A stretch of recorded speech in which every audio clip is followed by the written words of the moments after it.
amigos, me llamo Igor Pitkov, soy migrante ruso y vivo aquí en Guatemala. Hoy quiero hablar el tema de colaboración entre el Estado criminal ruso y los que representan organismo judicial de Guatemala, jueces, fiscales, magistrados, CICIG, FESI, todos los que realizaron persecución penal contra nuestra familia aquí en Guatemala. El tema es muy importante porque cuando fue descubierto la colusión entre el gobierno ruso y CICIG en persecución de nuestra familia, Estados Unidos suspendió financiamiento de CICIG. Fue descubierta la corrupción oculta que se penetró en esta organización. Los defensores de CICIG siempre dicen que no encontraron las evidencias de colaboración entre esta organización y los jueces y fiscales que participaron en persecución en nuestra contra y el gobierno ruso. Pobre argumento. Ahora les voy a mostrar esas abundantes evidencias. Las pruebas más abundantes y contundentes nos dio la misma prensa del gobierno ruso.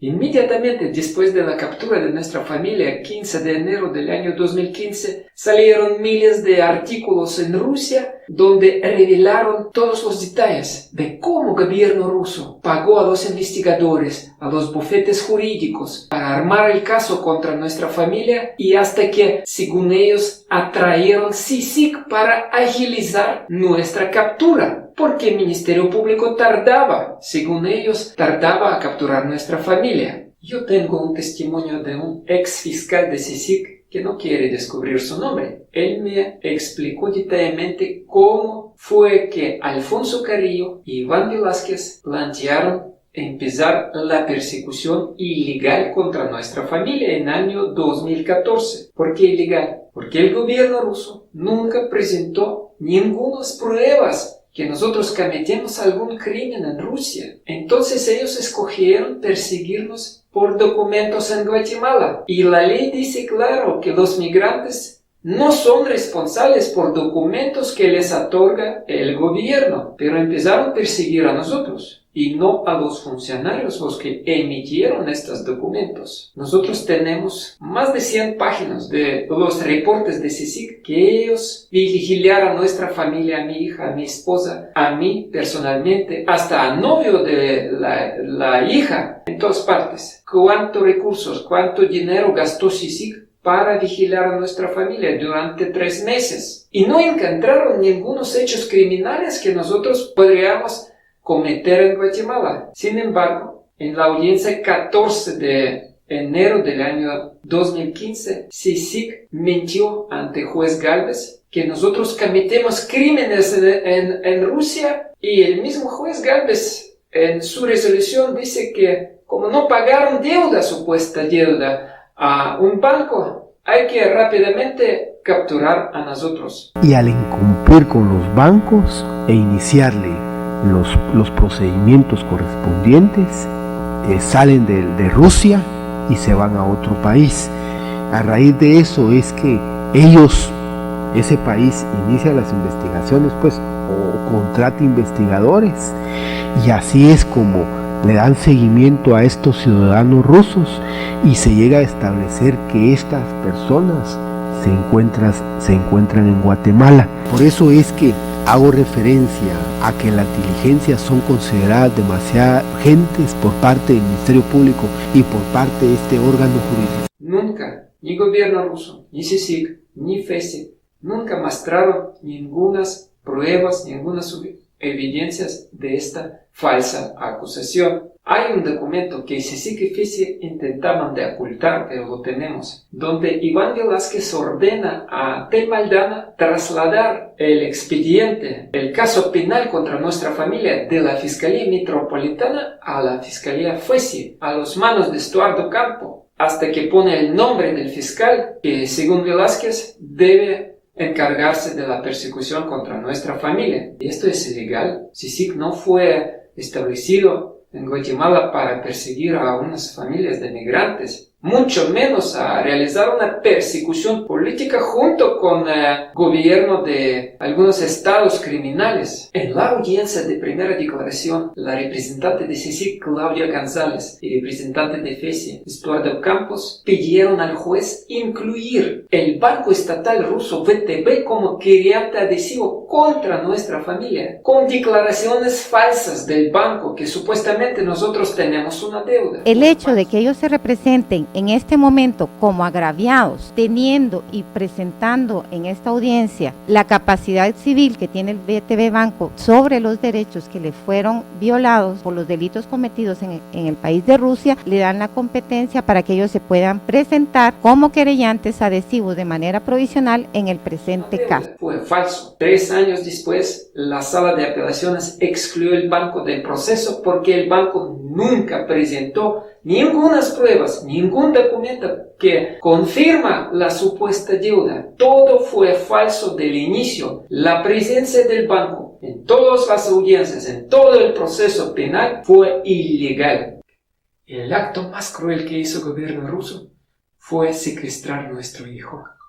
Esto hicieron por medio de CICIG, FESI, la juez de la niñez, María Reina Belén Salazar, y procurador de la niñez. Nuestro hijo estuvo en hospital junto con su mamá. También tenía tutores legalmente nombrados para él. Él solo cumplió 3 años. El gobierno ruso exigió que nosotros le damos ciudadanía rusa. Pero el niño nació en Guatemala, es guatemalteco de origen. Y nosotros supimos que exigen darle ciudadanía rusa con un único propósito, llevarlo a Rusia. Entonces nosotros rechazamos esa exigencia. Inmediatamente, después de que rechazamos esa exigencia, el representante de Vladimir Putin, Pavel Astajov, publicó en su Twitter que el niño va a ser separado de los padres y lo van a meter a un orfanato y después lo van a adoptar. O podría ser que él va a desaparecer en las calles de Guatemala. Literalmente esto publicó Pavel Astajov. La crueldad de esta gente no tiene límites. La resolución de María Reina Belén Salazar salió 3 días después de que Pavel Astajov publicó esto en su Twitter. 42 días nuestro hijo sufrió en un orfanato. A nosotros, a los padres, nos prohibieron saber dónde él está, cómo él está. Gracias a resolución de una sala revocó de resolución ilegal de María Reina Belén Salazar y Vladimir fue devuelto en un estado de salud muy grave. Él sufría desnutrición, graves enfermedades, padecía de un estado psicológico muy grave. El juez otorgó arresto domiciliario a mi hija y mi esposa porque no le gustó a CICIG y FESI. Y lo cambiaron por la jueza Ifán, la que no piensa, la que cumple sus órdenes. Entonces, Erika Ifán mantenía el banco ruso VTB como querellante adhesivo hasta el final del proceso y nos mandó a juicio a pesar de que la ley claramente le prohíbe eso. Erika Ifán mantenía reuniones regulares con los representantes de los bancos rusos. No solo en su despacho laboral, también en un restaurante donde tenemos las fotos donde ella está con el representante del banco Gazprombank, Alfonso Carrillo. Erika Ifán 3 meses antes de empezar el debate en nuestro proceso le mandó la carta a la embajada rusa donde les informó sobre penas previstas que van a condenar a nuestras familias. El debate fue realizado por el tribunal de Yasmin Barrios, otra sierva de CICIG. Erika Ifán y Yasmin Barrios rechazaron cumplir amparo que fue otorgada por la sala de apelaciones y que anuló la apertura de juicio. El argumento de ellos era que todavía no está firme la sentencia y que CICIG y FESI y el banco ruso VTB pueden apelar. Yasmin Barrios en su debate nos prohibió declarar sobre la persecución rusa, sobre la estructura criminal que realizó el trámite, sobre los funcionarios que deberían asumir la responsabilidad por esos trámites, por esos documentos. Les prestó impunidad a todos. Y sabemos que Yasmin Barrios también tenía relaciones, tenía reuniones con los representantes de la embajada rusa. El tribunal de Yasmin Barrios nos condenó a 14 y 19 años de la cárcel, 47 años de la cárcel para 3 miembros de la familia, para mi hija, para mi esposa y para mí. Nunca Guatemala condenó ni un solo migrante a la cárcel y la prensa rusa empezó a celebrar. Salieron muchos documentales, muchos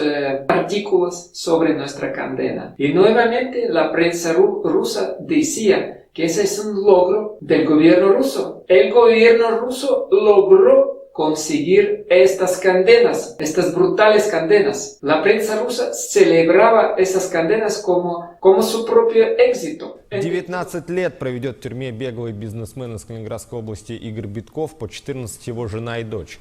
Игорь и Ирина, а также их дочь Настя по приговору суда проведут в тюрьме Гватемалы по 19 и 14 лет соответственно. Вот только сидеть им придется не в России, а в Гватемале, причем почти по 20 лет.